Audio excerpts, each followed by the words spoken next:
All right, let's do it live on a Thursday edition of Cleveland Browns Daily. I am merely Bo. He is the great Z.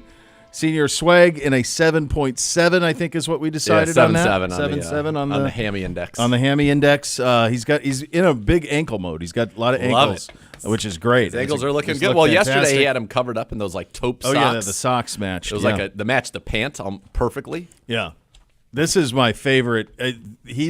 Fall is when he thrives. There's no doubt because he has many catalog looks. And he has layers. Yep. He's the layer king. So there's all the catalog looks, all the layers, so many ways to dress it up, dress it down. It's the little things, the details, all of those things hit well.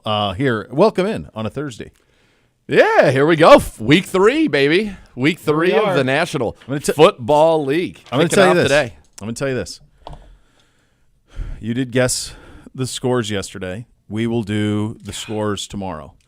I will tell you, having done the scores this morning, that it's brutal out there in the streets. Well, I don't think that anybody knows who's good.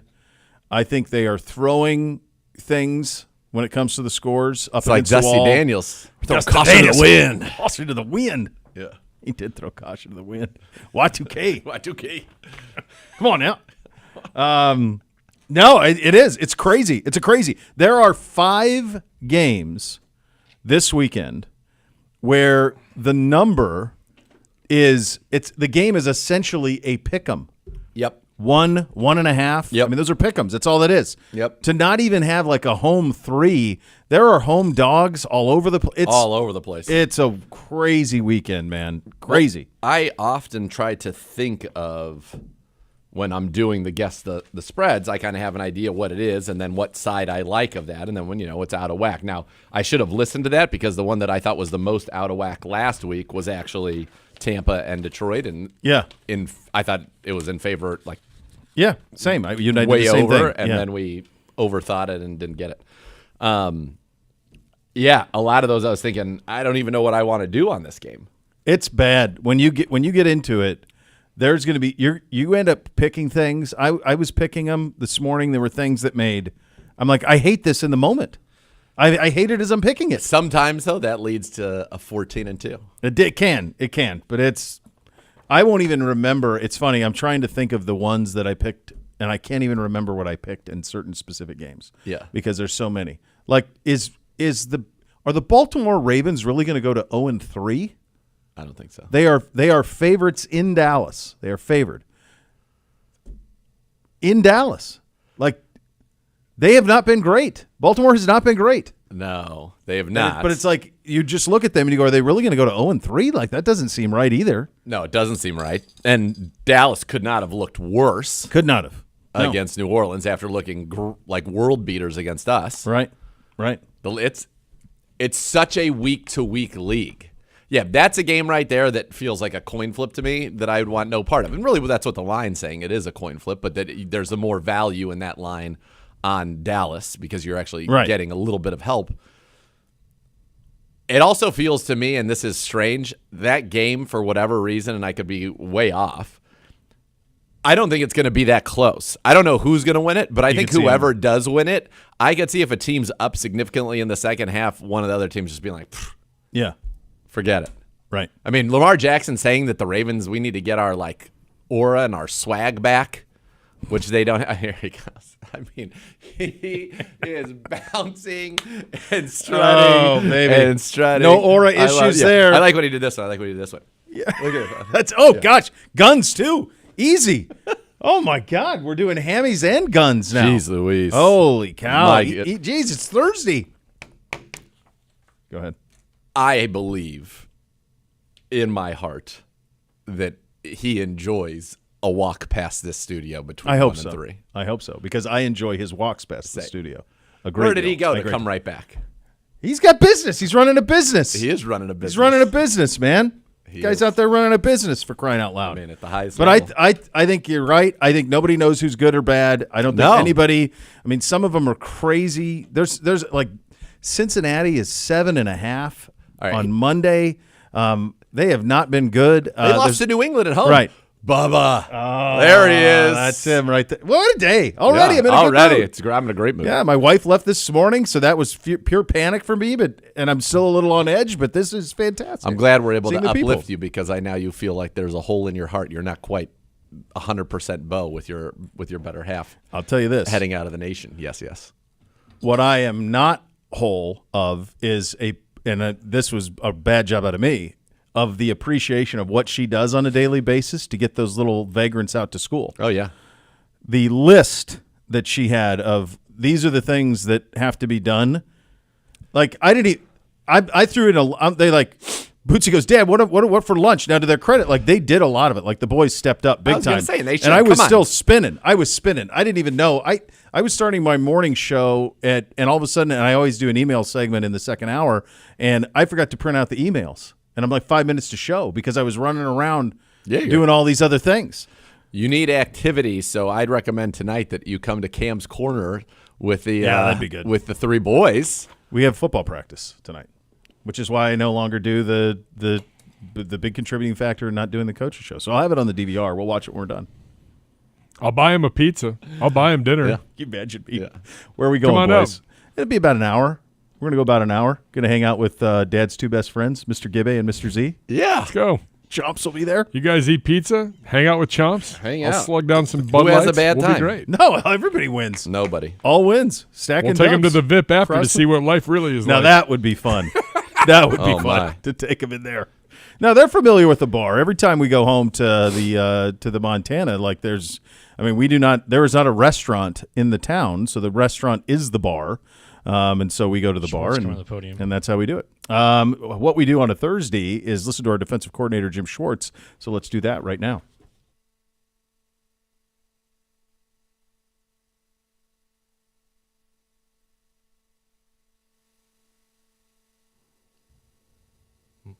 Must be a delay in him coming to the podium, but we just got the text that he was he was right there. Am I up? Now I'm up. Now I'm up. Yep. All right. We're going to get there. We will get there. We will get there. It was a little premature. So that allows me to say from the podium, when we go hear from Jim Schwartz, it will be presented by Vivid Seats. Purchase your official fan experience package today for the ultimate game day. What I'm the most curious about in this game is, and it's clearly not in our DNA. We don't do it. No.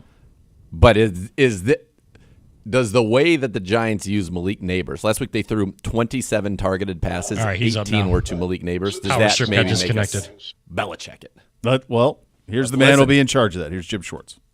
I had a kind of a philosophical You guys are down. week, and over the first 2 weeks of the season, there's been a lot of talk about scoring being down, passing being down, especially with the increase in two high safety shows.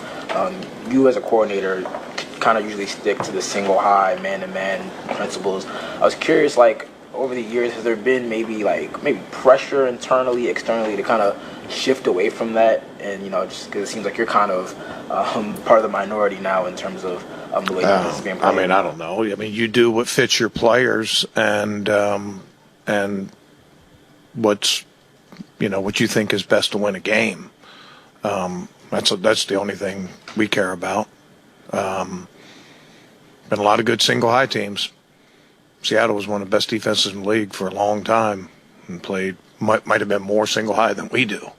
So, but it fit them really well. Their guys knew it, and they played hard.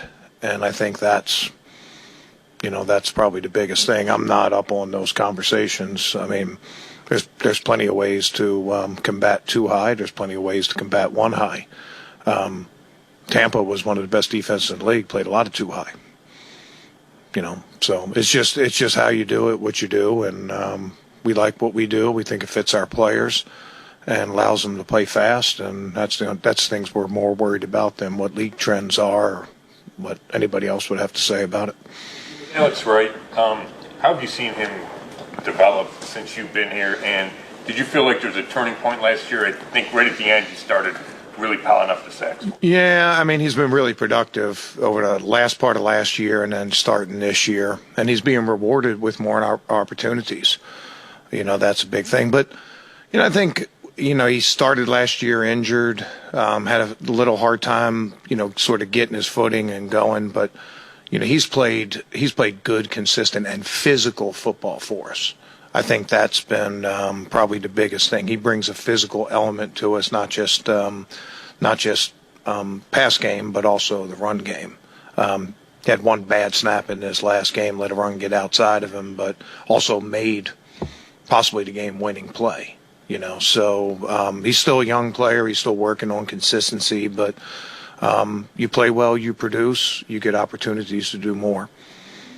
What challenges does Malik Neighbors and his connection with Daniel Jones present your defense? Yeah, I mean, he's the second most targeted receiver in the NFL right now. It's 2 games, so small sample size, but I don't know if anybody else sees the comparison, but he reminds me a lot of Odell Beckham, just in the way he moves and his run after the catch ability and things like that. They target him a lot when they're looking for big plays, and also they target him on some short passes that he's been able to break tackles and things like that.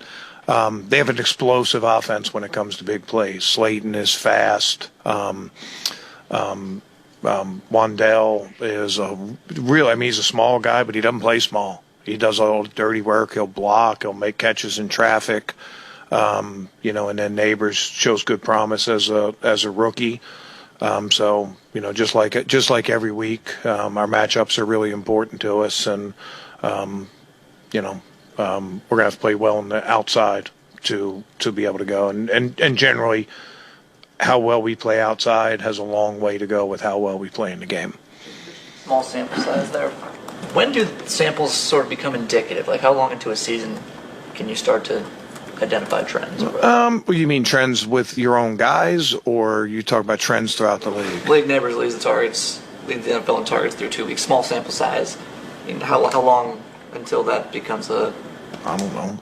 We have to ask our statistical. I mean, we're played 2 games this year, so I mean it's hard to, there's a lot of things in the NFL that can look good or look bad in 2 games. What we're really just concentrating on is trying to address our inefficiencies. We're trying to find out what our formula is and, what our best combinations of players are.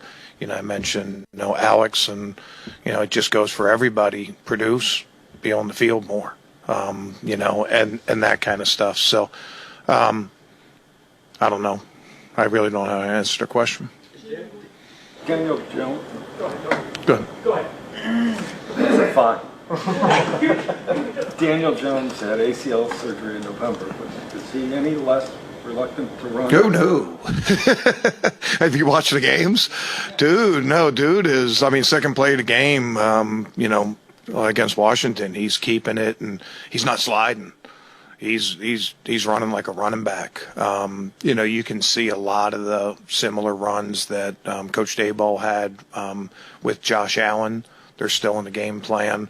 When we faced Dak Prescott and Lawrence, both of those guys had legs and they both had running ability, but generally their offenses sort of limited their running opportunities to high leverage situations, short yardage, low red zone, things like that. But, the Giants use Daniel Jones in all those. So our ability to play the quarterback designed runs and also the scrambles, if there is an area of improvement from last week, we need to do a better job keeping the quarterback, corralled, and limiting those scramble yards. So both of those will go a long way into it. But, and you look at it, it's, you just go with what you see on tape, and you don't see a guy that's struggling with a knee injury or it lacks confidence in his knee. You see a guy that has confidence and is using all the tools that he has. So we have to take measures to combat all of them. Talk to us about obviously grinding through whatever is going on with his foot, but knowing how you rotate with 8 or 9 deep on that line anyway, when you have somebody who's working through an injury, and I know those guys get a lot of them, does it help to at least ease your mind that you can go that deep and have those rotations, and does it help kind of keep some tread on the tires, so to speak? Yeah, we have a couple things. We want to stay fresh within a game, and we also want to try to stay fresh throughout the season. that's just in general, if guys are healthy, but we, I mean, there's no secret. We're battling a lot of injuries up front. We've had a lot of guys miss a lot of time in training camp and preseason and things like that. And they're all battling. They're all working really hard to get out there and things like that. But, like last week, we were able to have Isaiah McGuire up. And he didn't play a lot, but he was effective when he played. Had some really good rushes for us. And, you just got to get contributions, all across the line. And other guys, have to pick it up. Miles is still Miles. He gets a one-on-one and he sack strip. It's just getting him those one-on-ones and, finding the other complementary rushers is, sort of where we are right now, but he's battling. You go into this game and only be able to get 11 snaps or so out of Denzel Ward, and is this something that you go into week by week? Well, that wasn't part of the plan. It was just after it might have been the second play of the game. He came out and didn't feel confident in his ability to tackle. And he was like, look, I'll help whatever I can. And it became third downs. So, and not that you still don't have to tackle on third down, but you're not filling the run the way that those guys. And he was trying to battle through it. He's dealt with things like that before. I was proud of him just contributing in any way. He started off really well. Had the PBU, and they tried to double move him, and he just covered that thing about as good as you can cover it. So hopefully he's trending the right way. But that was I don't want to say unexpected, but it wasn't. The plan wasn't to do that. That was an adjustment within the game, just trying to find what role he could accomplish in the game. Had a couple opportunities at turnovers that end up going your guys' way. What has been your message to kind of convolute that for your team? Yeah, you could probably just dial back 11 months, and same thing. You just gotta keep plugging away, and turnovers will come. I would say this, this is just me, but and we don't have any right now. But statistically, a fourth down stop is a turnover, right? It's a quote turnover on downs, but you don't get credit for it. Like, what's the difference between getting a sack on fourth down and getting the ball right there, or getting a fumble on fourth down and getting the ball right there? The fumble goes as a turnover, and the sack doesn't. It's just the safety, right? Not only do we score, but we get the ball back. Is that a turnover? It fits a lot of the definitions. So, we'll let the statistics people deal with statistics, and we concentrate on, like I said, ironing out our inefficiencies. We're still grinding. We're still trying to find our formula and what we're best at and those things. And, we've had a couple balls in our hands this last game, ball on the ground. They'll start turning up our way. This week, just about the sort of downward trend of offenses in terms of scoring, quarterbacks putting up big numbers. I understand for this year specifically, to your point, small sample size, it's only 2 weeks, but do you think that as the game goes through evolutions, that defenses are at a point right now where they've kind of caught up to a lot of this pass-heavy stuff that teams have been trying to do over the years, and that there's more of a maybe level playing field in that way now? I don't know. It just goes in waves. It's a constant battle. It's it changes weekly in there. People come up with wrinkles, and honestly, if you put some tape on from 10 years ago and put some tape on from this last weekend, you barely recognize a lot of the schemes that people are playing because people cycle through so much. So you're always in that, but when the season's over, then we can look at trends and those kind of things. And honestly, that's not even on our radar right now. Our radar is us and the New York Giants, and whatever else is happening across the league, everything else, that's for other people to worry about. Like, our job is to take care of ourselves and to get ready for the New York Giants, and they present enough problems for it without having to worry about 31 other teams. Limited last week. Cam Mitchell played way more than he probably normally would. What did you see out of him, and how have you seen him in his year plus here? Yeah, I mentioned Cam playing against. See, the last time we played Jacksonville, we played without Denzel, and MJ and Cam. Greg Newsome played really well in that game. Cam gives us that, I don't say security blanket, but he's almost like a relief pitcher, comes in and gives us good innings. And another one of my baseball analogies. We're running out of time for that. Yeah, and he's tough. He does a lot of good things for us, and we've been happy with him in any role that he's been on the field for us defensively. Responsible for that safety. What does it mean to have Corey Mahorka set you guys up with that pin inside on that two, and how is the relationship between you guys as a defense and that special teams unit? How's that? Yeah, we owe him a car wash. It just puts so much more pressure on the offense being on the 2-yard line right there, and they just one little mistake, one little missed block, whatever, is catastrophic for an offense. And if the ball's on the 12 or the 20, there's not the same kind of pressure. So obviously our special teams had a lot to do with that. That was huge in the game. We're protecting 3-point lead at that point. Yeah, I think it was 3-point lead, and there's time to go down. All of a sudden, one play later, it's a 5-point lead, and we're getting the ball back. So obviously that was a game-changing play, not just from Alex, but from the punter also. Okay. All right, there you go, Jim Schwartz from the podium. The details on Denzel, that's certainly that was one of those things. Denzel goes up to coach, says, second play, look, I can't tackle. I still want to contribute. That explains how you get the play numbers that you have on that. And then we'll see what's he wasn't on the injury report yesterday, was he? Or was he? He was limited with a shoulder. Okay, all right, there you go. But hopefully they can if he's worried about, you get a harness for it, whatever it is. But he's playing such good football. And here's something that's pretty wild. Is that given that we know he only played, the first game and then 5 plays in the second, his 4 passes defensed are second in the NFL, 4 forced incompletions tied for first in the NFL. He's got, amongst all players with 10 or more targets in coverage, the highest forced incompletion rate, the lowest completion rate. I mean, it's wild to be able to do that even when you basically played one of the 2 games. Yeah, right. Yeah, it is. He's exactly who you'd expect him to be when he's out there. He is absolutely elite. The team will hit the practice field in about 10 minutes.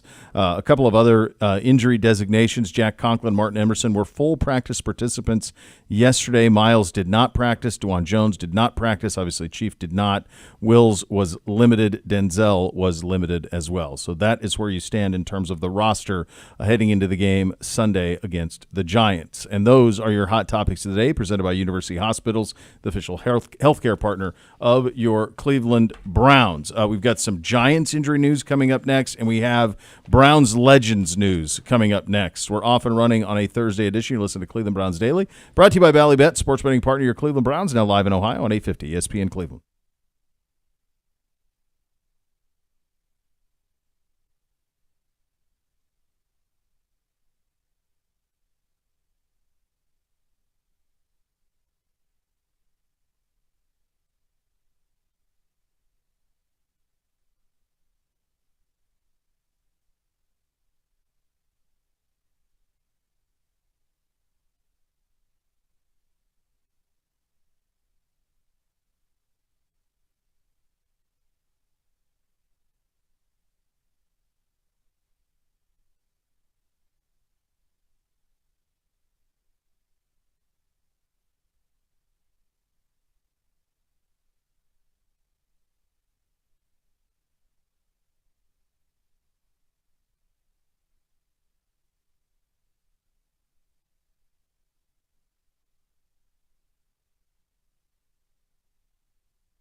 Howard Hanna, official real estate provider of your Cleveland Browns. When it comes to buying or selling, you need a reliable team to guide you through the process. As the market leaders in Northeast Ohio, more buyers and sellers trust Howard Hanna to be their home team. Save time and money and visit howardhanna.com/go Browns today. Some Giants injury news. Kayvon Thibodeau was limited in practice yesterday. Nick McLeod did not practice, and the Giants did claim Patrick Johnson off waivers from the Eagles. This will be a fun one. Not only two iconic franchises, but it is Browns Legends Week as well. Phil Dawson we knew about, and then we get the voice as well. Yeah, and it's obviously so well-deserved. Browns had a press release today, and it's started with, as Phil Dawson said in his home office, he called Jim Donovan on the phone. Donovan picked up after the first ring, answering with an elated greeting to Dawson. And then Dawson said to him, quote, "I get the honor to inform you that you'll be joining me in this year's class. You will officially be a Cleveland Browns legend. And I can think of no better honor than to get to make this phone call." On the other end of the phone, Donovan was so excited. He said, "Phil, this is unbelievable. That's so great. That is a great honor. What an honor to go in at all. But to go in with you, wow." I mean, I could just totally hear him say that. You can hear him just saying amazing. it. Yeah. And Dawson went on to talk about, what a great job Jim did in the sense that, he kept it real but always kept a positive tone. He could find the balance, authentic, real, accurate, but was still supportive even when there wasn't a whole lot to support. And I know the players appreciated that. I know I certainly appreciated that. Always quick to provide context rather than letting people focus on an individual moment. It's really had a knack for seeing the big picture. It was always go Browns, that he kept it real and accurate so everybody understood what was going on. So great honor for Jim. Obviously, he deserves it very, very much. And I'm pretty sure, as Phil said, there was only one Jim Donovan, so I'm thrilled that he's going in with me. I'm pretty sure, Gibbe, and correct me if I'm wrong, but that Jim is the first and only non-player to be inducted into the class of Browns legends. I would think that's the case. I believe it is. I don't know that to be sure, but yeah, that's awesome. Yeah, that's really cool. Both started with the Browns in 1999, and they go in together. Oh my gosh, yeah, yeah. Pretty His good story's synergy amazing. that. Dawson was on the verge of getting cut, and now I mean he's probably one of the 10 best players this franchise has had since '99. I was explaining this to this morning, and this is how I explained it. The Cleveland sports fans, Browns fans, and you've said this, and I've stolen this line from you, but it's 100% accurate. It's the best way to describe it. Browns fans love Bernie Kosar more than 49ers fans love Joe Montana. Fact. And I think that the same measure of love for Dawson, for a kicker, is for Phil Dawson. Yes. Revered. Like a deity. I mean, it's like he is that guy. And I think when you think of the modern Browns, 99 on, it is Joe, it's Cribbs, and I mean now we have this generation now, but I mean I'm talking up until Joe's retirement, it was Joe, Cribbs, and Phil. Yeah. Those are kind of the ones. I mean, I could be missing somebody, but those are the three to me that jump out as like those were the 100% approval rating on those three guys. They're the ones. They're the ones. Yeah, that's the big three. I was trying to think. It's different now because we've had Miles, we've got all these stars over the last 6-7 years, but like for the longest time, not pre-Miles, Denzel, Nick Chubb. Probably the next, if you were to make a Mount Rushmore from '99 until that point, it probably is Joel. Yeah, Joel didn't come. I mean, Joel came was 16. later though. He was drafted in 14. Was it 14 with Kirksey? He was a second-round pick in 2014. I mean, probably for if you're excluding Miles and Denzel, and if you Chubb, take them out of it, then I think you're like Josh Gordon was so damn good, but because of all this, like he was so dominant, and that year was stunning. Too short of a run. Yeah, too short. You know who would be on there? Probably Joe Hayden. Joe Hayden, yeah, would be the fourth. Yeah, he'd be the fourth. He fits in that a little bit cleaner than Joel. That era, because he's Joel. I think Joel 6 Mora straight with Pro this. Bowls, which means 23, 22, 21, 20, 19, 18 was his first. Yeah. So Joel to me feels more like this. I mean, he's the bridge from that era to this era. So to me, I think it would be. Yeah, any of the guys from that magical 07 season. I mean, it was a one-year wonder. That's one of the craziest seasons in NFL history. Like for a franchise to come out of nowhere, like Derek Anderson's scrap heap, Like Braylon, Kellen, like all of those guys just exploded for 1 year. Braylon had 16 Jamal touchdowns. Lewis found the 16 fountain of touchdowns. youth. Yeah, Jamal Lewis was great. Yeah. That was crazy. Like that season came out of nowhere to go 10-7. Yeah. Correct. That year, or 10-6. I mean, especially with how you started. I mean, I think you lost like 52-0 to the Steelers. You Did they really that year? You trade your starting quarterback that day was Charlie Fry, and Oh by my gosh, Tuesday that's right. he's been traded to Seattle Yeah. for a bucket of balls. Yeah. And Derek Anderson's your guy. The mighty Bengals are coming in, who are an offensive juggernaut. You win week 2, and I want to say it was like 52-49. It was like whoever had the ball last was going to win. And we won, and it just launched us. Yeah, it was that. It was just. I mean, we got so destroyed in that first game. I remember I was in the stands, and we were like, oh, boy, this looks like 99 all over again. So Anderson was drafted by the Ravens in the 6th round. I'll tell you something that's pretty wild. I would not have had this, that was only Anderson's 3rd year in the league in 07. I wouldn't. He's only 41 years old now. Wow. So he's 24 Yeah. when that's Young. happening? Yeah. But the other thing that was strange about that, now that we think, I didn't expect to go down this wormhole, but I guess we're down it. It's pretty amazing that Anderson on that after that season that you draft Quinn. Because Derek's 24. Like, not what only did you that- see that leads you to believe that, like, for sure Anderson wasn't the future? He was a Pro Bowler, was he not? What year did they draft Brady Quinn? No, they drafted Quinn going 2010. into that season. That's That's right. Joe Thomas's That's rookie right. year and That's Brady right. Quinn. That's right. He's in the 07 draft. And Correct. then they Okay, reward Anderson with a 3-year, $24 million contract Oof. going in for 2008, 2009, 2010. Derek Anderson, great guy. Like, it just he had the fountain of youth, and Jim would tell you what killed us. End of the season, we go to Cincinnati, like second to last game, 60-mile-an-hour winds. Just run the football and you beat the Bengals. Yeah. They were depleted. They were injured. They didn't have anything in the tank.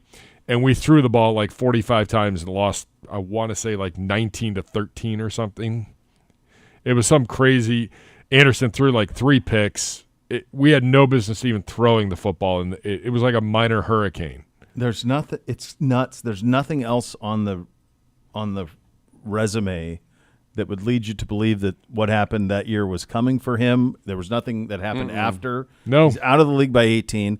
The other thing it did then, and I should have known this because the first game that I ever covered in Ohio, the first football game I ever covered was the preseason game, was Brady's debut. I was down in Columbus on the CBS affiliate. We carried the games, and Brady was a Dublin kid. So that was a big deal, and he let him. He went and scored in a 2-minute situation towards the end. The place went nuts. He came over, and I interviewed him live on the air from the Columbus side of it. He was so gracious. He's always been such a good dude.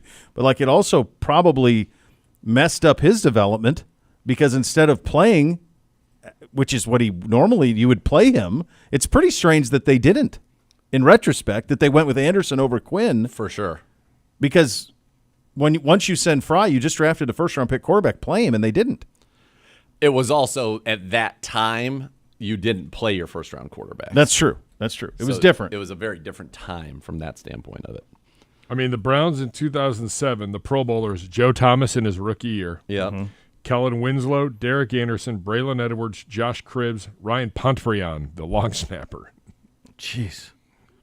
I'll tell you what, I wouldn't have had this either. I would have thought Brady, the longest run he had was in year 3 here. He got 9 starts in year 3 and they weren't good. 53%, 13-39. He got too 8 buff. touchdowns. He couldn't throw the 7 football. picks. I always had that. I always thought that. Now I'm done, that whole thing. Then he was out of the league until he played in Kansas City when he was 28 in 2012. He actually started 8 games for Kansas City in 2012, went 1-7 in those starts. 2 touchdowns, 8 picks. Yeah. Didn't play at all as a rookie. Started 3 games as his second year. Weird time. That is a crazy season. So they lost. And then whatever happened to everybody else. I mean, Braylon's out of here because he's fighting LeBron's people. And then you got, Kellen Winslow. God almighty. Yeah. So I don't know why I thought the Steeler loss was way worse. It was 34-7, but it still was awful. The Bengals, we win 51-45. Jeez. Like, it was a Super Tecmo Bowl game. That's and then wild. you just kind of go back and forth. We rattled like 3 in a row off. We beat the Ravens in overtime. I think that's the game where originally it's like there was a kick and replay was like, everybody get back out on the field. Game's not over. That's the Baltimore game? Yeah. Their kicker was, God, who was it? And he's talking like CBS is interviewing him off the field, and Dawson comes over and goes, "Hey, we're not done. Let's go." Yeah, we won 33-30. Yeah.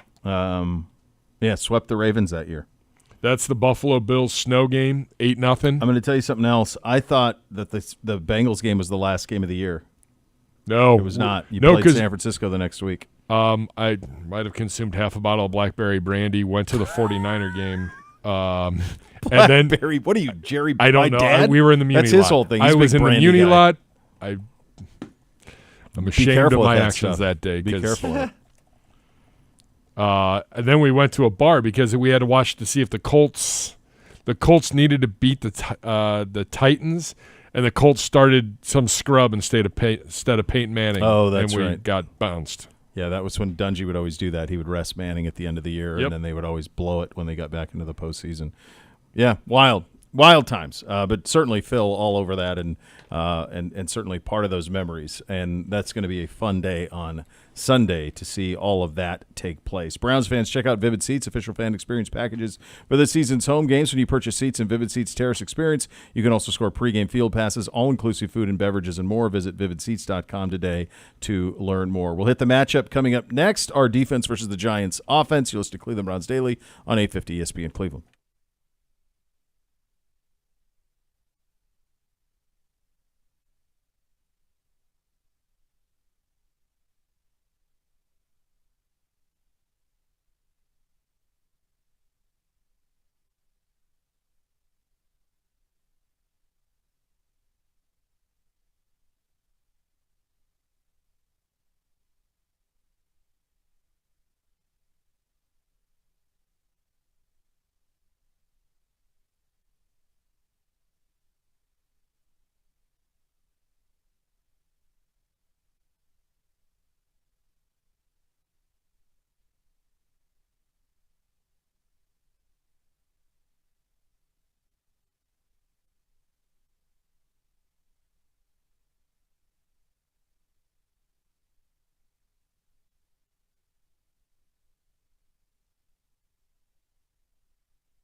to stay true. But the Browns have got to be ready that if they are in man-to-man with this in man-to-man coverage, one-on-one with Malik Neighbors, he is going to get the foot. They will throw the ball. They are throwing him the ball, brother. They will throw him the football. We saw this with the Cowboys with CD, and we were wondering if they do that there, and they didn't. So. No. And Brandon Cooks is a more accomplished number 2 receiver than they have here. So who are the other receivers for them? Jalen Hyatt, remember him? Cedric Tillman's teammate, a third-round pick who was taken a little bit ahead of Tillman in that draft. He doesn't have a single catch this year. Wandale Robinson, their second-rounder, is a slot guy who has 8 catches for 62 yards and a touchdown. He's averaging under 8 yards a catch. Started his career at Nebraska, then ended up at Kentucky, yep. Yeah. Darius Slayton, who has been productive in this league. He's got 4 seasons with 700 or more yards so far, over 3,300 yards and 19 touchdowns his career, 15 yards per catch. He's got 6 catches for 59 yards on the season. Their other 2 receivers do not have a stat this season. How many catches do their tight ends have this year, you might ask? Can I interest you in 2 for 21 yards on the season? Jeez. So they've got a decent line. They've got Andrew Thomas. They've got John Runyon. They got John Michael Schmitz, former second-round pick. They've got Greg Van Roten. He struggled a little bit, but he's in his 10th season. And Jermaine Illuminor, he's struggled as well, former fifth-round pick of the Baltimore Ravens. So the right side of the line's weaker than the left side. The left side's been very, very good so far this season. The right side struggled a little bit. They, as I said, not much there with the tight ends. But their running game, Devin Singletary last week, 16 carries for 95 yards, 5.9 yards per carry and a touchdown. Don't forget, last year he was with Houston. Had some good games against the Browns, as well as last year he had his career high 30 carries, 150 yards against Cincinnati, ran for 898 yards. So far this season, he's averaging 5 yards a carry, 26 rushes, 132 yards, 5 catches for 15. He's lost a fumble. Really, nobody else is doing much for them on the ground so far this season. Tyrone Tracy's got 1 carry for 2 yards. Eric Ray, 2 carries for 6 yards. So it's really Devin Singletary's show. They just haven't been a good offense. So what do I mean by that? Well, if you look at this team since the start in Daniel Jones' last 8 games, 15.3 points per game, 279 yards, 159 passing yards, 4 touchdowns, 8 picks, a rating of 69.3, and they average being sacked 5 times per game. And they are going to be like 6.5. Let's keep it reasonable. 1-7 during that span. So that's who they are. I think the Browns certainly can generate pressure. If you do get pressure on Danny Dimes, his completion percentage falls to 36.4%. His yards per attempt fall to 2.8. Oh, my God. And his rating falls to 44.9. So this is a game I think you rush 4, drop 7, and you should have no problems. Again, I hope that they give attention to Malik Neighbors because he is the one guy it feels like makes this whole thing go. Robinson's out of the slot. Slayton's on the other side. And Slayton's a nice player, but again, we're talking about Malik Neighbors has more catches, more yards than Robinson, Slayton, and all the rest of the receivers combined. He has more yards. He has more than half of their passing yards. He has 193 yards. They've thrown for 364 in 2 games. So it feels like this is, if there ever was a week where you're going to kind of, deviate from what you've done, this is it. The Browns have been phenomenal. Myles Garrett has a sack and a forced fumble in both games. If he does it 3 times in a row, he'll be the first player in the league to do it since 2020, and he will be the first player to do it in the first 3 games of the season since Khalil Mack in 2018. Alex Wright, 5 sacks in his last 6 games. That's the most on the Cleveland Browns during that span. Zadarius has a sack this year. Dalvin's got a sack this year. Quentin Jefferson's got a sack this year. They're spreading that around, which is great. Jordan Hicks has a sack as well. JOK and Hicks, both of them had tackles for loss last week. 2 for JOK, 1 for Hicks, 2 for Delpit. Love the way they're playing. And then, MJ Emerson, 31 passes defense. He's got a PD in both games this year. In his 35 career games, that's 4th in the NFL since he joined the league. Denzel Ward, he's 2nd in the league since he joined the league with 80 passes defense, and he's got 4 leading the team. I thought Hickman played very well. We match up well. Though one scary guy on this offense, and his name is Malik Neighbors. Stop Malik Neighbors. Don't let Devin Singletary go crazy on you, and I feel like we should be able to stop this football team. They targeted Malik Neighbors 7 times in the opener where they got drilled by Minnesota. Then last week they're at Washington, and they targeted him 18 times in the game. Out of 27 targets. What else was crazy about it, though, is in week 1, Wandale Robinson had 12 targets, and then just 4 targets in that one. So like they were going to the Wan'Dale Robinson well a lot early. He's nothing to fear at all. No, like, he's a fine player. He's the slot guy. So what did he he's a have slot week guy. 1? He had 6 catches for 44 Yeah, yards. he had 12 targets in the first one and caught 6 of them. This last time out, he It's not had even 4. 4 yards a target. 8. I've never seen a discrepancy like this in one game where you just threw to one guy all day long. It It's the hasn't craziest happened damn thing. in a It's decade. nuts. Yeah, it's crazy. That's like when Mike Tice. Remember Mike Tice had the Randy ratio? Or Oh, like, yeah. I want half of our passes to go to. It's wild. I mean, they're going to do it again. And if we play man and play our single high man one-on-one, they're going to throw it to him pretty much every time that it's one-on-one. Look, we saw the Minnesota Vikings here a little more than a month ago for joint practices, and we kind of had our way with them during those joint practices. Yep. The Vikings beat them in New York 28-6 in week 1. Handily.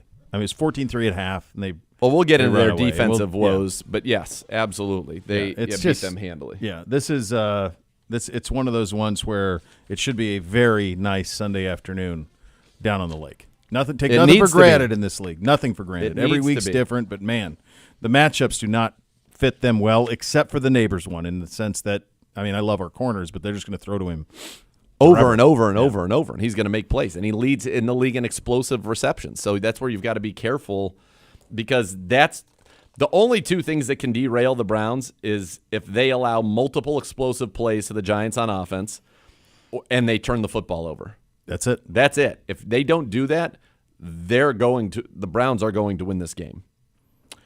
Second hour of the program coming up next. We'll hit the other side of the matchup, our offense versus the Giants defense. You'll hear from offensive coordinator Ken Dorsey. It is also a Mailbag Thursday edition of Cleveland Browns Daily. Get your questions into Gibbe at Browns_Daily on the Twitter. You can handle that there. You're listening to Cleveland Browns Daily, brought to you by Bally Bet, sports betting partner of Cleveland Browns, now live in Ohio on 850 ESPN Cleveland.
Hey fans, boost your game day this season with the Ballybet Sportsbook app. Place your first bet of $25 and you get $150 back in bonus bets. Ballybet, official sports betting partner of your Cleveland Browns. Time to head to the podium. It's presented by Vivid Seats. Purchase your official fan experience packages today for the ultimate game day. Here's your offensive coordinator, Ken Dorsey. How do you think that You're down about 8 minutes here. the week that he had? Yeah, I think every week Deshaun just comes out with a consistent approach, and is really just focused on that week. And I thought, not only Deshaun, but the whole offense really kind of came back and didn't let one game become two. And the thing when you look at it, there's still improvement to be made, obviously, when you watch the game. And so, we're going to take a growth set mentality, and I think that obviously starts with the quarterback room of, no matter what we do in a game, there's going to be things to learn from and grow from and maintain our confidence and just keep going in a trajectory that is going to be improving each and every week. What's going on with Cooper right now? He hasn't been a big part. No, I mean, like, at the end of the day, Amari's a pro, and, he does a great job preparing himself. It's one of those things where you just never know where the ball is going to go in the course of the game. And we're just going to continue to, grow as an offense. And obviously, Amari's a big part of that. And, I think just kind of we keep plugging away. And I think when you just keep, working your progressions, making decisions, not forcing the ball, the ball is going to find these guys. And I think if they just keep working and getting open, good things will happen, whether it's Amari or anybody else on the offense. Ken, it looked like, or Kevin mentioned that Deshaun did a good job going through his reads. And it looked like he was quicker with his decisions. So what changed, or what did you guys kind of do between week 1 and week 2 to help him get there? To be honest, I don't think we didn't really do anything reinventing the wheel, to be perfectly honest with you. It's just, we every Monday we come in or after a Sunday game, we evaluate, we learn from it, and we move on to the next opponent. And I think that's all we did. We just kind of kept that same philosophy, and I thought there was good things that we could learn from. I thought, from week 1, that I think, you saw kind of carry over into week 2. So, I've been really just overall generally happy with, the decision-making thought process from Deshaun. I thought there's, obviously, there's things we could do better, but, from that aspect, I think, a lot of good decisions, but each week, whether you're Deshaun Watson or, Drew Brees or Phil, any of these guys who've played for a long time, there's always going to be things you can learn from. Winston's on tape as your sneak specialist. You obviously have a lot of options. Mm-hmm. Otherwise, everyone would do what Jacksonville did and load up on that. Mm-hmm. So I'm asking, how large is the possible package when Winston's on the field in those situations? We'll see. It's every week it just poses so many different challenges, and based off of what they do, it's this week could look very different. It could look similar based off of, kind of what they're doing from a schematical standpoint up front. So obviously having a guy like Jameis it gives us a lot of flexibility because you could do some different things, but at the same time, it's a lot of it dictates based off of what you're seeing on tape, and that is a constantly evolving deal. And that's what I think short yardage, as you guys saw last week, there's obviously opportunities to convert and move the chains, but there's times where there's obviously opportunities for big plays, whether Jameis is in there or Deshaun is in there. You talk game, but every game's its own kind of silo. Dante goes from basically only one snap against the Cowboys to you getting the most carries of any running back against Jacksonville. Was that matchup? What kind of went into the thinking there to get him more involved in the run game? I mean, look, he's a good football player, and it's hard when you got a lot of good football players in that room. We got some talent in that room. We feel like, and there's going to be some games, unfortunately, where it's like, it's not dictated. It's not, in the cards for that position group at times, and you see that with whether it's receivers catching balls, tight end, all that stuff. But, I do feel like that he's a heck of a running back. He's physical. He plays fast. He hits the hole hard.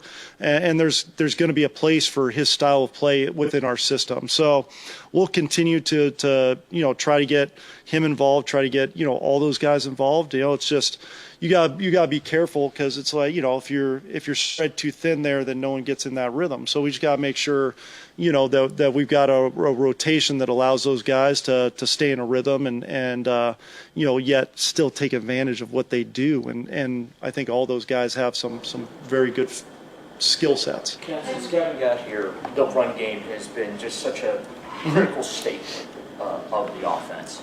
The perception, I'm saying it's reality, the perception is that in Jacksonville, you guys kind of went a little bit back to the bread and butter. You had success doing it. Was that the case?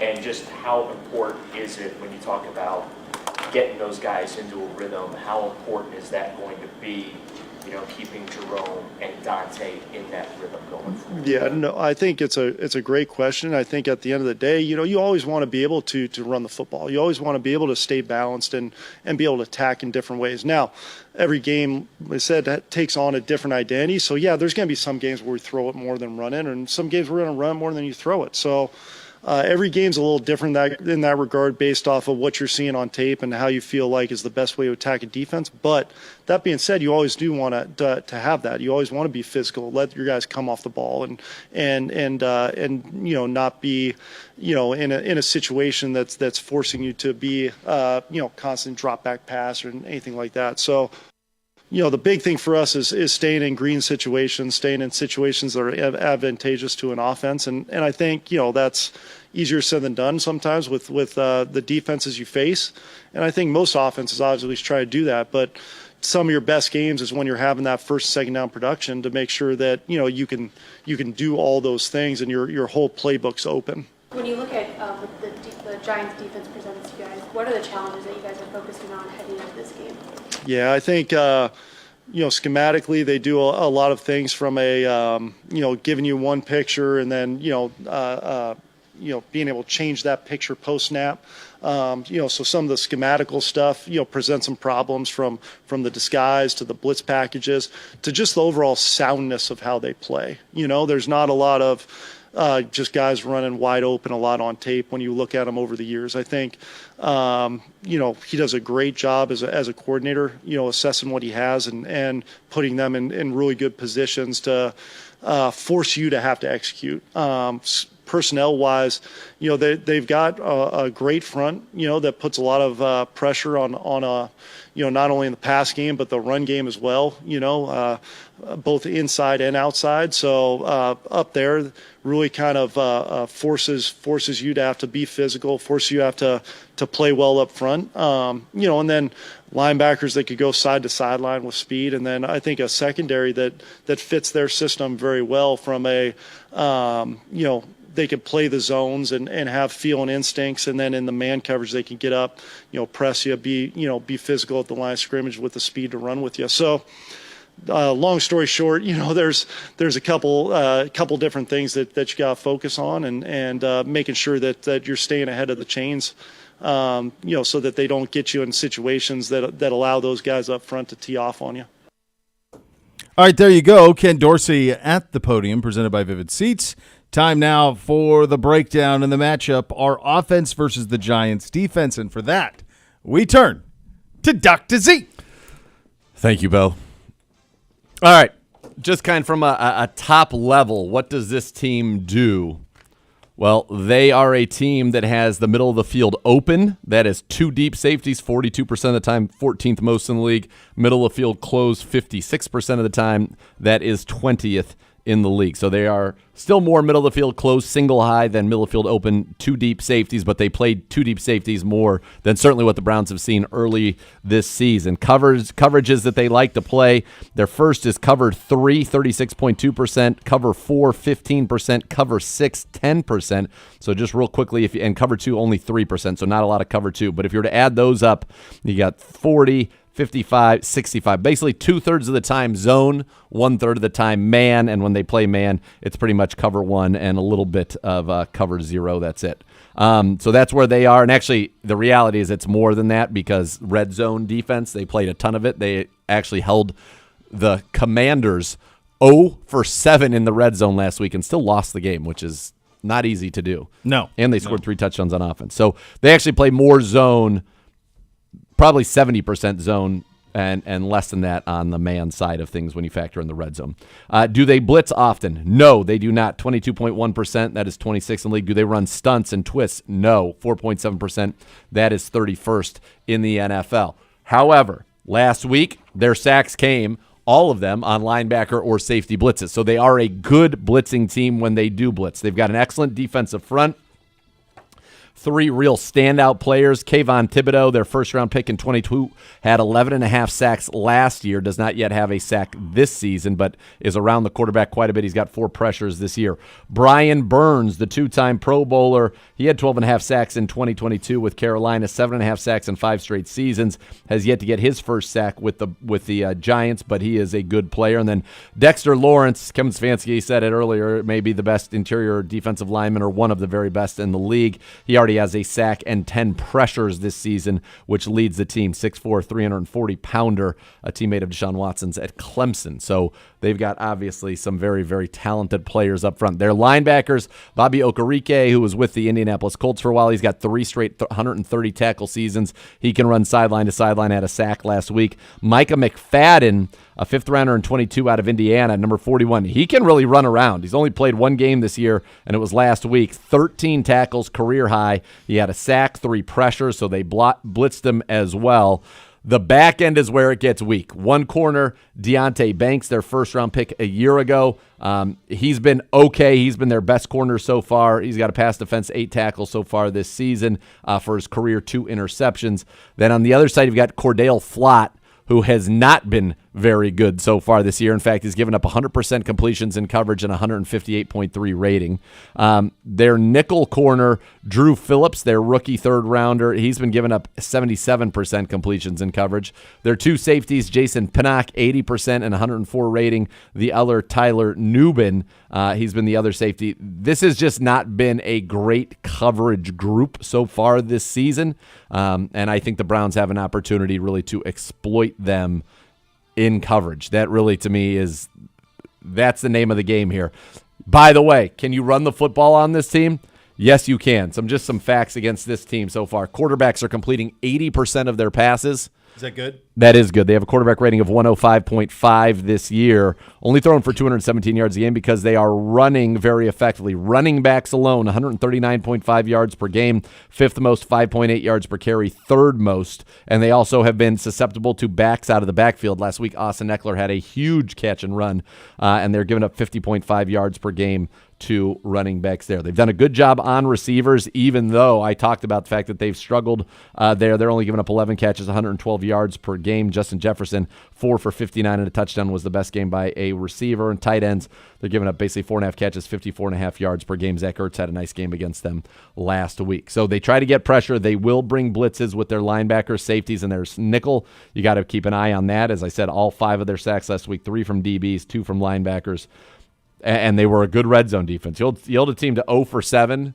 Not bad. Now, week 1, it was 1 for 1 from the it was 2 for 2 in week 1 for the Minnesota Vikings. So they did a much better job down in the red zone. But that's who they are. A lot of zone, and they will play more off coverage. In fact, they have the highest depth of their off coverage of any team in the league. So you can run quick outs, you can run quick slants underneath it. If they try to prevent shot plays down the field, but if that's why you see the high completion percentage. But if you can block it up, some of those deep crossers can come open against this team. You certainly saw that if you watched the tape against Washington last week. What do you anticipate Stefanski and Dorsey want to do? What's the script? What's the success rate? Run the ball. When you throw it, play action for your shots, kind of deep crossers, trying to confuse some of their man. They play a lot of cover 1 in 3rd and short situations. So if you're at a 3rd and 1 and you're like, I'm going to go for it on 4th with a sneak on 3rd and 1, I think you can run a play action shot, get Amari or Judy 1-on-1, and get some space and separation for a big play. I think you're going to attack kind of the short let's call it 10 yards and under on outward breaking routes near the sidelines. That's where there's a lot of space in this defense. I think you could see some wide receiver screens as well. And if you can get your guys out in front, those tunnel screens at times can be very effective. I don't know. We don't run those very much. No. But if we did, this is a game where I think you have an opportunity to make some plays there and get some free yards. Good job of you, Dr. Z. Very good job of you. We'll do a little fantasy minute coming up next. Your mailbag after that. Still time to get your questions into Gibby at Browns_Daily, and we'll answer those coming up here momentarily. You listen to Cleveland Browns Daily. It's brought to you by Ballybet, sports betting partner of your Cleveland Browns, now live in Ohio on 850 ESPN Cleveland.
Now's your chance to be inches away from your favorite players as they take on some of the big opponents this season. Field seats at Huntington Bank Field put you up close and personal with the thrill of the game. Limited quantities are available, so get them soon before they're gone. Visit clevelandbrowns.com/field seats to secure your spot now.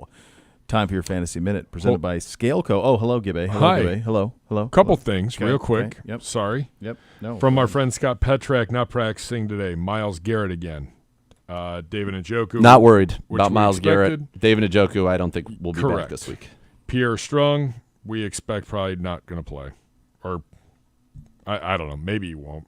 I would anticipate Strong. he's not. Yep. Defensive tackle Dalvin Tomlinson. No reason yet, could be rest. DeJuan Jones and Jamari Thrash both returned. Okay. All right, there we go. Oh, I know what we were going to do. We wanted to hear from Amari, too. Yep. I was going to say. That's the other thing. Let's do that. Before we do the Fantasy Minute, Amari was available today. So do we have a couple of clips here, Gibby? Or do we have... So the first one is how he's attacking practice, his practice mentality, given everything that's gone on. All right, there you go. Do you feel that at least you and Deshaun have been on the same page, though, in these first couple of games, even though the catches and the numbers haven't been there for you? Do you feel like you two are on the same page? Yeah, I do, but we can always be more intentional. Like, I went out there yesterday, I treated practice like the game, and that's what I'm going to go and do every single day of practice moving forward. Just treating the practice like the game, attacking it just like I would the game. And I can't say I've necessarily been doing that, but that's what I got to do. Why do you think you haven't been doing that? It's a good question. Sometimes you just fall off a little bit. You need a reminder, and that's what the first 2 weeks kind of gave me. And so I'm back on track, I would say. He also talks about what he's learned as a vet going through this little bit of adversity here to start the season. You mentioned, being a 10-year vet, you've had stretches where you've struggled a little bit, and back then you maybe thought it was like the end of the world. How have you mentally sort of learned some coping mechanisms or different strategies to make sure that doesn't continue to spiral as you keep playing games? One of the things I don't really pay too much attention to the media. That kind of be in your head a little bit. So I've learned not to do that, definitely.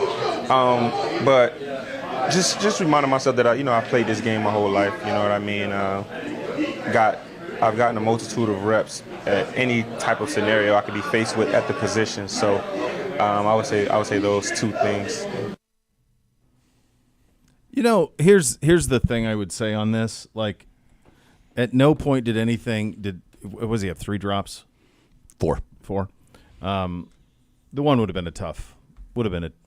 But either way, they have not cost you a game. They have not he's gonna be fine. He's gonna be fine. Like, this isn't like he dropped a game winner. No, in week 1, like that the game was out of hand, and it didn't impact the game on Sunday either. Stats would have looked better, all of that, but this isn't DEFCON 1. Agreed, and he is a complete and total professional. He is a guy that you can count on every single time to prepare and to do it right. Now, he's saying that maybe his preparation wasn't to the standard that it needed to be, and he's rectified that. I have no concerns about Amari Cooper. I have a great deal of respect for him, for the way he prepares, for the way he goes about being a professional. I've said it many, many times that in my conversations with him, his approach to things and his approach to his job, the only person that I've ever heard even on that level is the Hoff, and he reminds me of the Hoff in terms of how seriously he takes that job as a wide receiver. So I am not worried about Amari Cooper. I am very pleasantly, not surprised, that's not the right word, I am very pleasantly pleased with Jerry Jeudy's performance through 2 weeks. And I think that we're just scratching the surface with him. He creates a lot of separation. And that's why, in this one, you're going to have an opportunity. Let's say a team plays a lot of cover 3, right? And they play with really far off. You're going to have a lot of opportunity for nice outs. We've seen both of these guys run those very effectively. And then the deep digs. Because if once you can get them going, if you can get them to flip their hips and you can cross that dig and then you get the depth behind the linebackers, you're in very good spot there to make some nice chunk plays. And in fact, when you watch the Washington tape, Noah Brown really hadn't played at all. And then the second half, he had a couple good routes and made some big plays for them in a row and looked very good doing it, and things that I definitely think the Browns can do. All right, there you go. Time now for the Fantasy Minute presented by ScaleCo, proud capital investment partner of your Cleveland Browns. 2 weeks in, injuries all over the place. Kupp, A.J. Brown, Puka Nacua, Christian McCaffrey, Debo, T. Higgins. So he's back. Do you think my team that has Christian McCaffrey and A.J. Brown as my first 2 picks, do you think that team's doing well? That's so strange. Those were my first 2 picks too on mine. Yeah, not doing well. It's not going well. And in fact, we would be 1-1, which would be totally fine if McCaffrey just played week 1. Or if they would have let us know. Or if we had known before the season. Yeah. That's. I could have played anybody on my bench, and we would have won. Yeah. Pacheco, Keenan Allen, Mixon, Addison, Walker, Jefferson too. He left the game. I'm sure he's fine for this weekend, but he left as well. This is a mess injury-wise. Yeah, you could have a real team that you could have had a team easily that had Tua at quarterback. Yes. Your running backs could have been McCaffrey, and then you got Pacheco later on. You could have. I have McCaffrey and Kenneth Walker. Or I had Kenneth Tua. Walker. I had Tua, McCaffrey, Kenneth Walker, and A.J. Brown. Yeah. And you could have Evan Ingram would be easy, and it sounds like he's going to miss more time. You could have Jordan Love, T. Higgins, who hasn't even played yet. Debo's out. Yeah, it's a mess. It's been brutal. Obviously, the McCaffrey one has been the biggest one because there was just no indication that this was in the offing. If there was an indication, he would have been on the PUP to start the season, or on the no kidding, or on IR to start the season. He wouldn't have been picked number one overall by majority of fantasy people. So no, it's a mess. He'd been picked probably right around where Nick Chubb is picked. Yeah. All right, this week, quarterbacks, again, if you have Lamar, Hurts, here are the guys that I think are like just automatic starts right now. Lamar, Hurts, Josh Allen, Kyler, Jaden Daniels, C.J. Stroud probably are the must locks. Mahomes is not a lock fantasy start at all anymore. He just is not. Burrow's probably near that. Anthony Richardson's probably near that. Purdy's probably near that. I like this week. I like Deshaun Watson a lot this week. I like what Geno Smith has been doing. Now that they're getting Jackson Smith and Jigba, I think he's a good quarterback for you this week. Derek Carr's been on fire. You'd be, at this point, foolish not to at least acknowledge that and give him an opportunity there. Running backs, this is where the backups matter. If Mixon's out, I like Cam Akers a lot. If Jordan Mason's a must start, obviously, filling in. If Aaron Jones is out, I like Ty Chandler this week. I don't know if those guys will be. I'll go with our guys again. I think both Ford and Foreman are flexes. I think Foreman's got a good shot to score a touchdown this week against the New York Giants. So both of those guys, I think, could be good starts for you. This is, you don't know what it's going to be, but Samaje Perine, probably worth a look. Carson Steele, probably worth a look in a flex spot if you're desperate for running backs at this point right now in the season.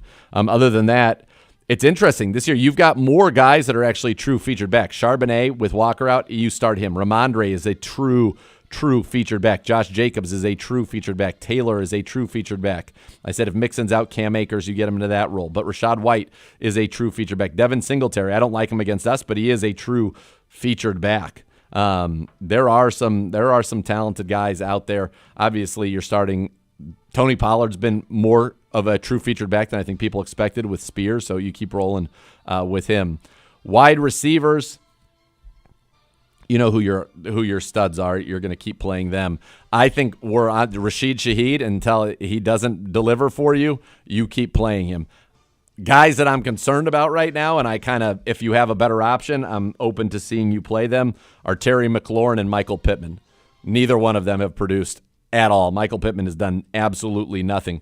Quentin Johnson, that's a guy who's looking like the number one pick or first-round pick a year ago. He's been the top target so far for Justin Herbert, so I like him. Jackson Smith and Jigba, as I mentioned, stock through the roof. I like what Jerry Jeudy is doing as well. And then somebody's got to catch the ball for the Rams, right? Demarcus Robinson, probably the top one there. Yeah, it's got feels like it. Anybody else? Deep sleeper Jalen Naylor. He scored in both games so far this season, so he's somebody to keep an eye on with Minnesota, with Addison out, and obviously Jay Jetta a little bit banged up. Yeah, it's wild. Yeah, you got to downgrade all your Green Bay guys right now as long as Malik Willis is starting, but Love sounds more and more like Love actually could play. Real quickly, some tight ends for you if you need to pick up some. Say you had Ingram. I think Hunter Henry is a good one off the waiver wire. Gesicki has been very involved. He's somebody that I would look for off the waiver wire as well. And if Ingram's out, Brenton Strange impressed me in that game. Second-round pick a year ago out of Penn State. And then defenses, it's all about matchup. So who's playing the Carolina Panthers? That's the first thing you look at. You say, oh, okay, good. Vegas. So Vegas is worth a look, I think, this week because of who they're playing. Houston, I like the way their defense has been. The Indy-Chicago matchup, I think both of those defenses have an opportunity to be very good. I love our defense this week against the Giants. I mean, it feels like that's got to be one of the top starts of the week this week. Well done, sir. Your mailbag coming up next. You'll listen to Cleveland Browns Daily on 850 ESPN Cleveland.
It's your Uncle Bo here for my friends at the James B. Beam Distilling Company. Booker No's vision for Knob Creek was to be the full embodiment of full-flavored American whiskey through age proof and flavor. You create that product that sets the standard, and that's what they've done with Knob Creek. It's created to champion those who stay true to their craft, know what they like, and don't feel the pressure to conform. This fall, don't forget to take advantage of the Knob Creek steak rebate. Here's what you do. You buy a Knob Creek bourbon plus a steak. You upload a picture of your receipt to knobcreeksteakrebate.com, and they're going to send you $20 to your Venmo. It's that simple. Must be 21 or older to participate. See full terms at knobcreeksteakrebate.com. Knob Creek, Kentucky Straight Bourbon Whiskey, 50% alcohol by volume. 2024 James B. Beam Distilling Company, Claremont, Kentucky. Knob Creek, drink what tastes right. Time for the mailbag. It's presented by the Cross Country Mortgage Company, the official mortgage partner of your Cleveland Browns. When it comes to financing, they're always going to get you home. Visit ccm.com today. Equal housing opportunity, NMLS 3029. Hello, Gibby. Hello, boys. You can tweet your questions to us at Browns_Daily. Hi. Mr. Gibby. Mr. Gibby. Mr. Gibby. Some guy that his Twitter handle is Crabby Old Fart. All right. I like that already. Dad? My dad? No? Not? Could have been either one of your fathers. I didn't know he was on Twitter. Could be either one. He was on we Twitter. got a lot of people in the running. Yeah. Brady Quinn missed the first 22 practices sitting out. Contract in 2007, and that put him behind the 8 ball. It's so interesting how you remember it. I mean, I remember the preseason game he played in, so he must have just signed that week. Yeah, we had 4 preseason games at that time. 4 preseason games at that time, so he must have signed right into that week. I'm so glad they got rid of that. That's such a pain in the neck, with the rookie holdouts. So stupid. Now it's just uniform, lock it in, and let's go. Get into camp and get your work done. Get going. Yeah. The Menudo man, who has tweeted us before, as an amateur story stealer, I have a question for the masters. I don't know what you're talking about. Okay. When you steal S is the master. S is really good at it, huh? He's the master. He invented it. Oh, he invented it? Yeah, I think so. Oh, I like him so much more. Yeah. Well, for today, my guess is he may not have invented it, but he's taken it from somebody. He's taken it to new heights. I'll get that for that. If he has not.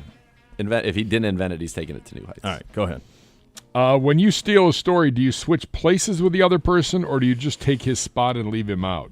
I steal stories from a former high school friend, and he got upset that I switched us instead of just taking his place. No, yeah, you tell the story as though it had happened to you. Correct. Yeah. It's your story. It's your story. Yeah.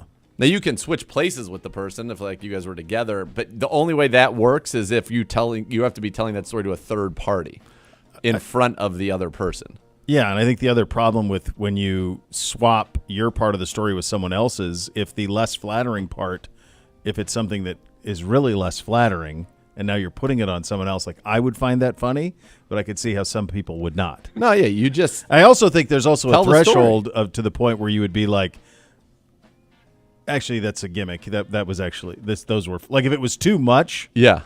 It's got to be kind of a harmless steal. No, I had a recent experience with somebody. Right, that was perfect. I had a recent experience where I found out that a good friend of mine had been rear-ended in the school drop-off line that morning and was in a foul mood as a result of that. Yeah.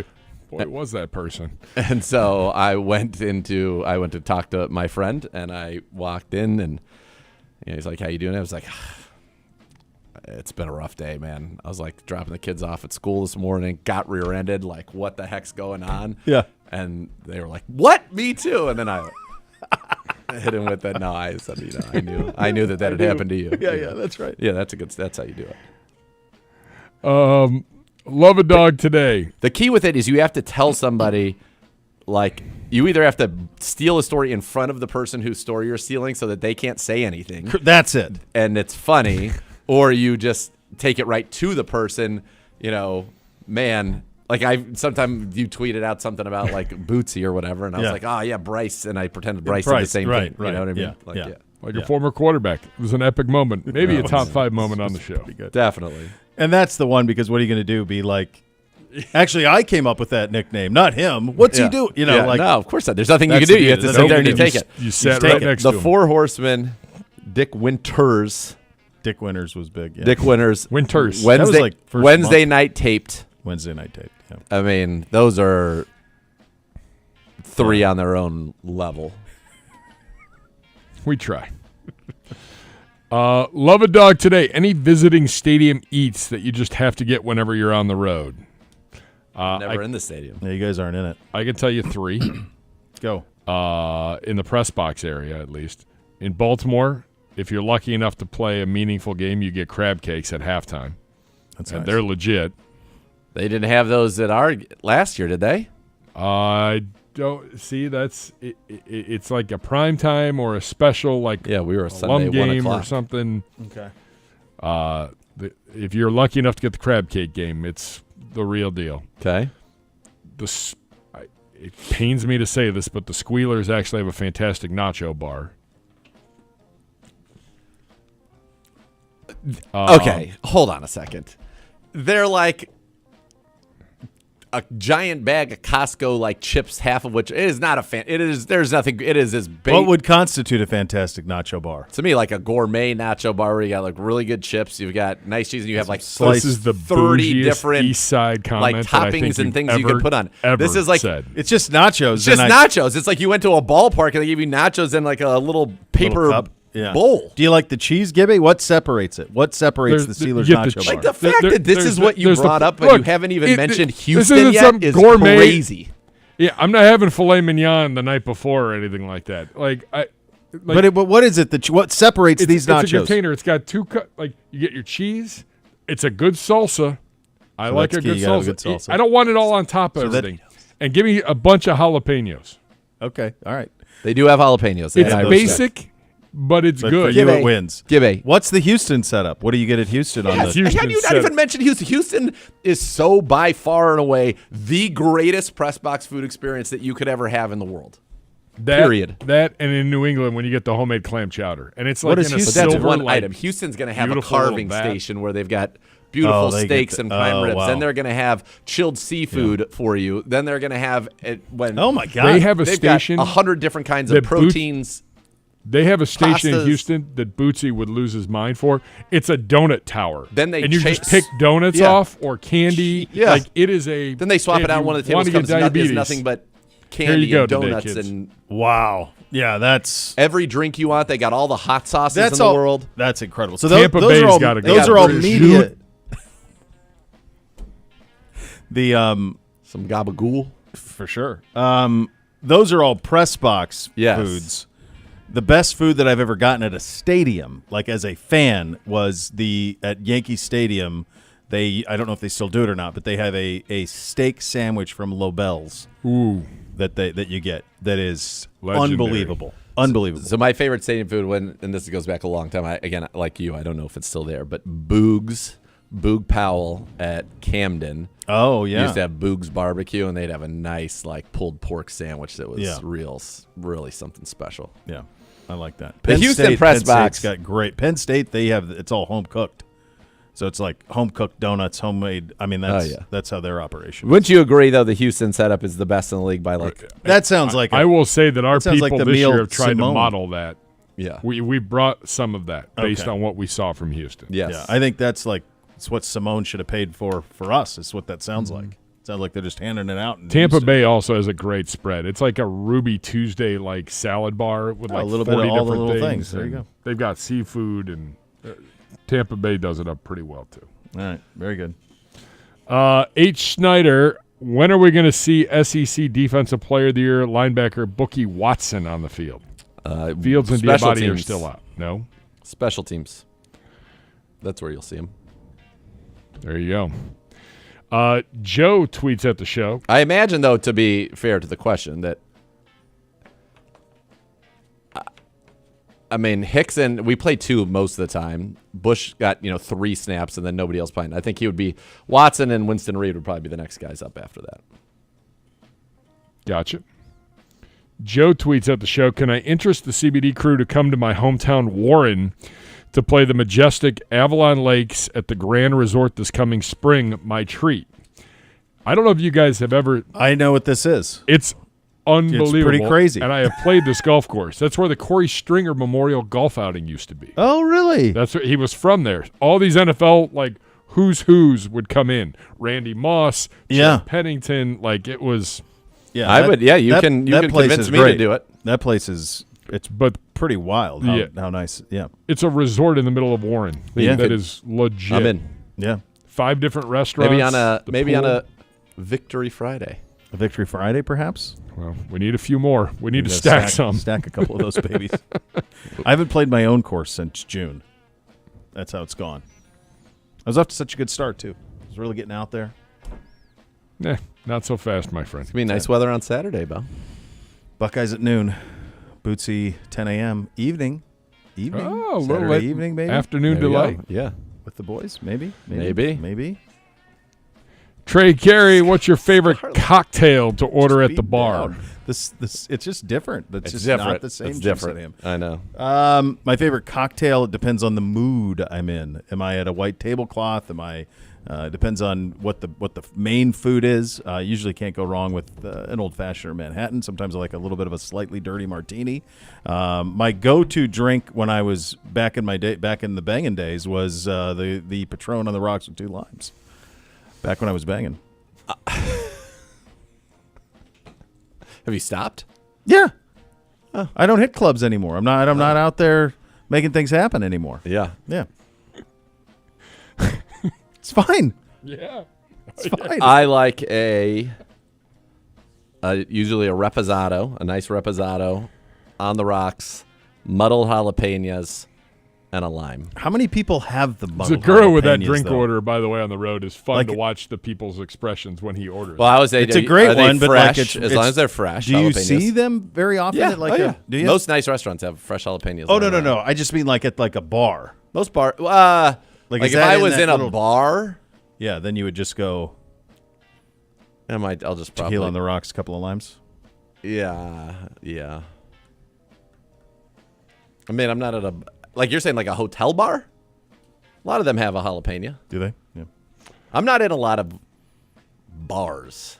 No, I'm not either. Yeah, that's why I said back in the day. Yeah. Bobby. From Bobby. Hey, Bobby. What's your favorite kind of hat?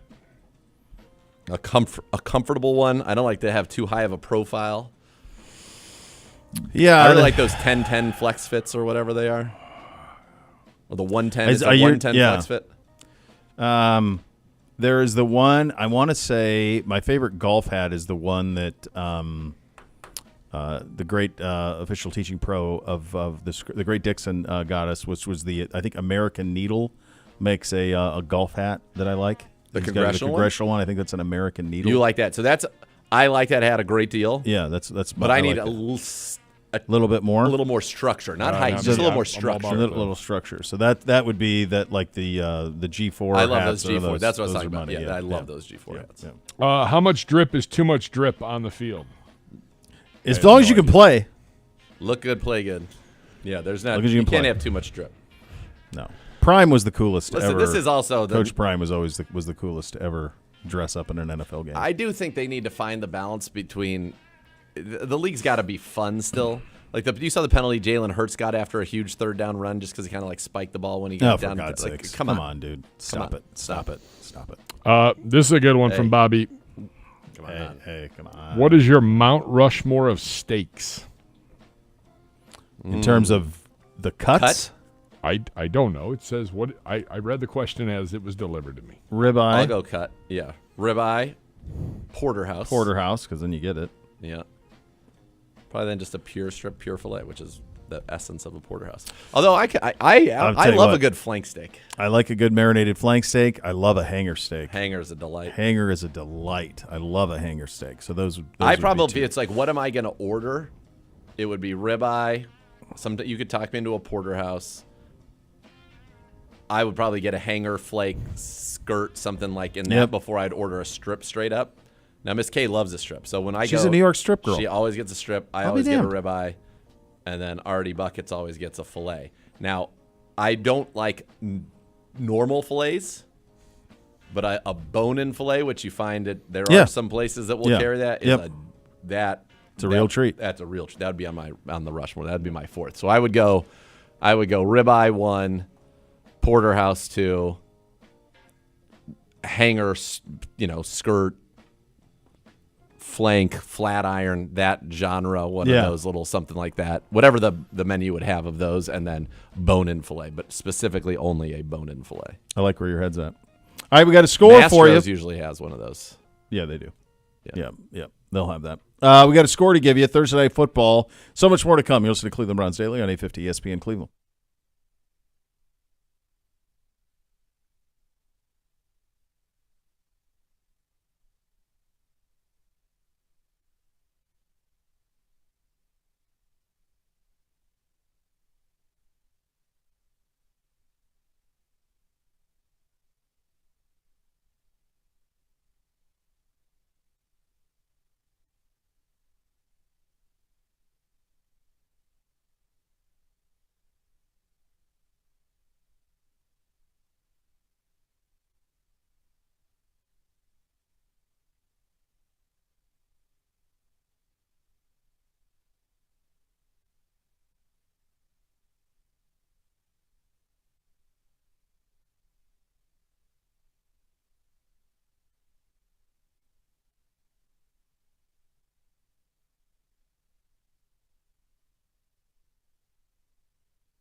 Join Z and Gerard tonight, 7 to 8, West Park Station, Lorraine Road in Cleveland, for the Kevin Stefanski Show on the University Hospital's Cleveland Browns radio network. Come out and meet rookie Zach Zinter and catch the show. Why did we change the language?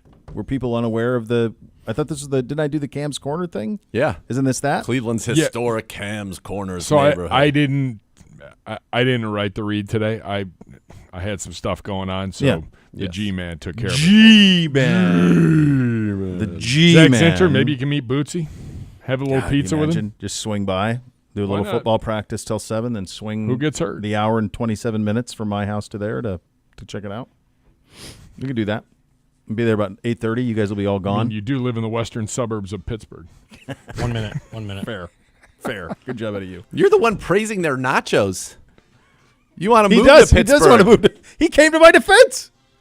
Well, of course he comes to your defense every time. The two of you. The two Utes. The two Utes. All right, I did it. I don't know. Patriots, Jets, both 1-1. AFC East, big slobber knocker. What do we got here on the Zagura? 30. What do we have? You have 30 seconds, Okay. so you better get it done. The Patriots have been frisky. They're playing everybody very, very tough. Very tough, the Very Patriots. tough. And I think Oh, they the will be Patriot way. very tough again on a Thursday. I like the Patriots 20, the Jets 23 on a 15. Thursday. Same. We're back tomorrow on a Football Friday edition. The next level is next. Thanks for listening, everybody. Cleveland Browns Daily, 850 ESPN Cleveland.